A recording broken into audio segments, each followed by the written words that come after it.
police raided this illegal online gambling complex in Bamban Tarlac, just 3 hours north of the Philippine capital Manila, after being alerted to it by an escaped worker. But when authorities got there, they uncovered something much more sinister.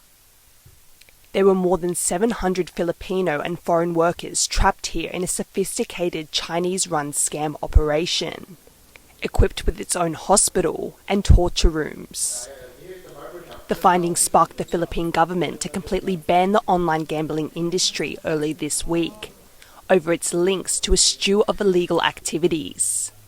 Their operations have ventured into illicit areas furthest from gaming, such as financial scamming, money laundering, prostitution, human trafficking, kidnapping, brutal torture, even murder.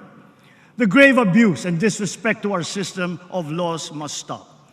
Authorities believe there could be several hundred of these sites, with over 100,000 employees operating in the Philippines. The online scam organizations, mostly run by Chinese nationals, rack in billions of US dollars. Crime syndicates lure, kidnap and coerce people to work in these centers from around Southeast Asia, often on the promise of romance or high-paying jobs. They are then forced into predatory behavior online under the threat of harm or punishment. This Malaysian national, using an alias to protect his identity, was tricked into visiting the Bamban complex by a friend and never allowed to leave. He said he was made to work 12 hours a day, 7 days a week, and feared he would die there. Every month or every week you have a quota, like you need to make a client top up or anything. That quota you didn't hit, and then the reason is he will torture you.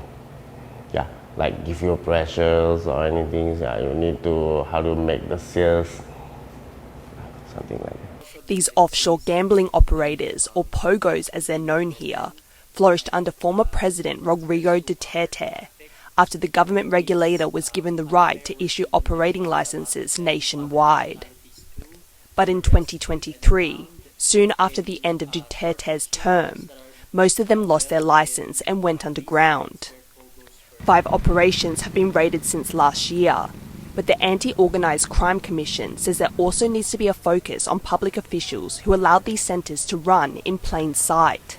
It comes after the mayor of Bamban, Alice Guo, was found to be involved in the illicit operation. She was also accused of being a Chinese national posing as a Filipino.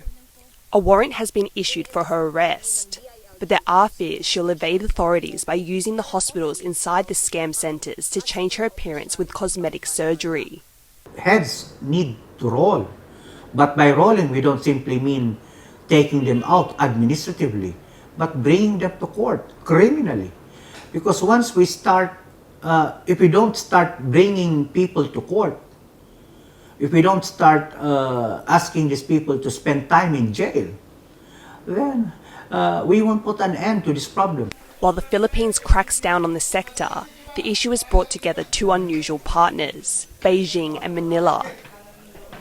China issuing a rare compliment to the Philippines for outlawing these gambling sites, amid worsening territorial disputes between the 2 nations in the South China Sea.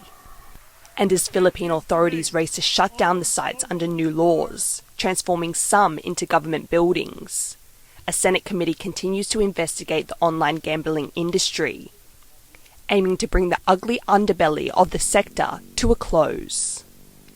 Justin Wu and Rosie Grenenger for TaiwanPlus.